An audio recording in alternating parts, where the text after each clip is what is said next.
ஒரு 10 வயசு பையன் தினமும் மாலை மலை மேல போவான். ஒரு நாள் அவன் அங்கிருந்து கீழே விழுந்து சாகுறான். ஆனா அது விபத்தா?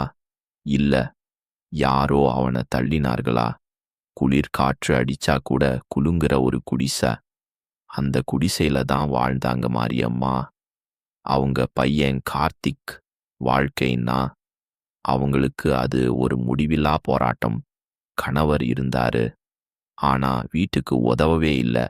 சம்பாதிச்ச காசு எல்லாம் குடிக்கத்தான் போயிரும்.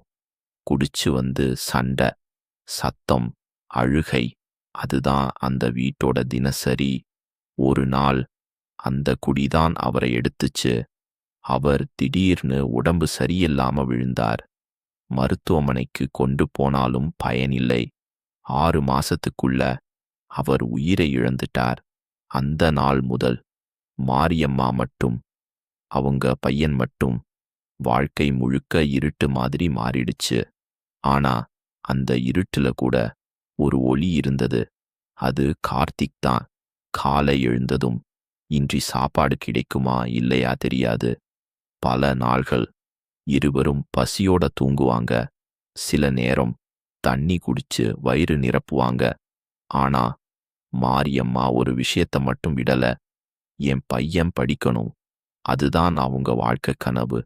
அதுக்காக அவங்க காலை முதல் இரவு வரை வேலைக்கு போறாங்க. வீடு வீடா வேலை. துடைப்பது, கழுவுவது, சுமப்பது, உடம்பே இல்லாம உழைச்சாங்க. ஆனா மனசு மட்டும் உடையல. இதையெல்லாம் தினமும் பார்த்து கொண்டே இருந்தான் கார்த்திக். அவன் சின்ன பையன்தான், ஆனா மனசு ரொம்ப பெரியது. அம்மா கஷ்டம் அவனுக்கு ரொம்ப நன்றாக புரியும். அதனாலதான் அவன் ஒரு விஷயம் ரொம்ப ரெகுலரா பண்ண ஆரம்பிச்சான். தினமும் மாலை ஆனா அவன் மலை மேல ஏறி போயிடுவான். அதே நேரம், அதே பாதை, யாருக்கும் தெரியாம அவன் மெதுவா ஏறி போவான். அங்கே போய் அவன் கீழே பார்த்துக்கிட்டே இருப்பான். ரோட்டுல போற லாரிகள், வண்டிகள் அவனை கவனிக்காம போயிடும். ஆனா அவன் மட்டும் யாரையோ காத்திருக்கிற மாதிரி. யார? மாரியம்மா பல தடவை கேட்டாங்க. எங்க போறே தினமும்? அவன் சிரிச்சான். ஒண்ணும் இல்லாமான்னு சொல்லிட்டு தப்பிச்சிடுவான். ஆனா ஒரு நாள் மட்டும் அவன் முகத்துல ஒரு பயம் இருந்தது. அவன் கண்கள் சுற்றி சுற்றி பார்த்தது, யாரையாவது தவிர்க்கிற மாதிரி. அதை மாரியம்மா கவனிக்கல. அதுதான் அவங்க வாழ்க்கையில பெரிய தவறு. அந்த நாள் வானம் கருப்பா இருந்தது. காற்று வேகமா அடிச்சது. மழை வரப்போற மாதிரி. மாலை ஆகுது. ஆனா கார்த்திக் வீடு வரவே இல்ல. 1 மணி நேரம், 2 மணி நேரம். மாரியம்மா வெளியே நின்று காத்திருந்தாங்க. மனசு துடிக்குது. கண்ணு பாதையையே பார்த்துக்கிட்டு இருந்தது. எங்க போயிருப்பான்னு தன்னாலே பேசிக்கிட்டாங்க. அப்போதான் தூரத்துல ஒரு குரல். மலையிலிருந்து ஒரு பையன் விழுந்திருக்கான். அந்த ஒரு வார்த்தை மாரியம்மா உலகமே நின்ன மாதிரி ஆயிடுச்சு. அவங்க ஓடினாங்க. கால்ல செருப்பு கூட இல்ல. கல்லு குத்தினாலும் கவனிக்கல. மூச்சு முட்டிக்கிட்டு கண்ணீர் வழிய அங்கே ஓடி சென்றாங்க. அங்கே போனதும் அவங்க வாழ்க்கையே முடிஞ்சிருச்சு. கார்த்திக் ரத்தத்துல கிடக்கிறான். அவன் கண்கள் மூடியிருக்கு. அவன் உடம்பு அசையவே இல்ல. கார்த்திக், எழுந்திருடா, நான் வந்துட்டேன்டா, ஒரு தடவை பேசுடா. அவங்க கத்துனாங்க, அழுதாங்க. ஆனா அவன் எழுந்திருக்கல. அந்த இடம் முழுக்க அமைதி. மழை மட்டும் மெதுவா விழுந்துகிட்டு இருந்தது. அடுத்த நாள் போலீஸ் அந்த இடத்துக்கு வந்தாங்க. அவங்கள் எல்லா விஷயங்களையும் கவனமா பார்த்தாங்க.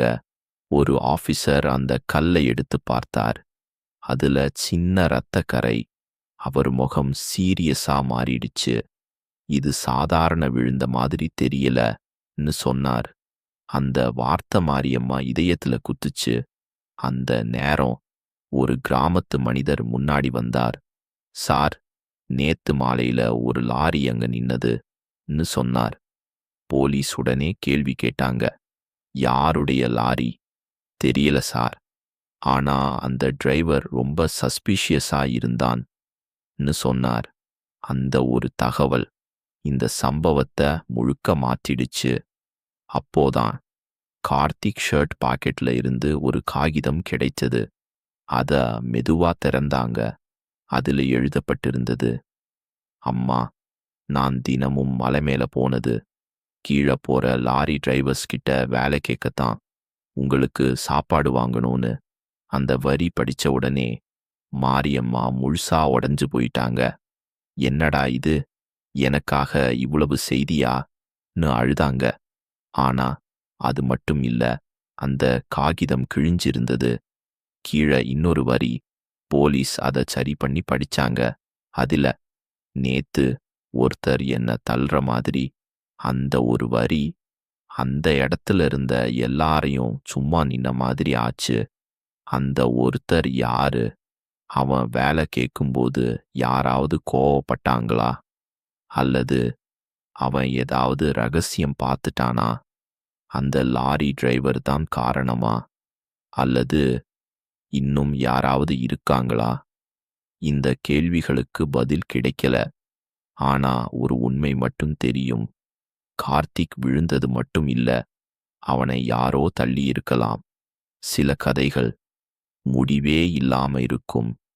ஆனா உண்மை எங்கோ மறைந்துதான் இருக்கும்.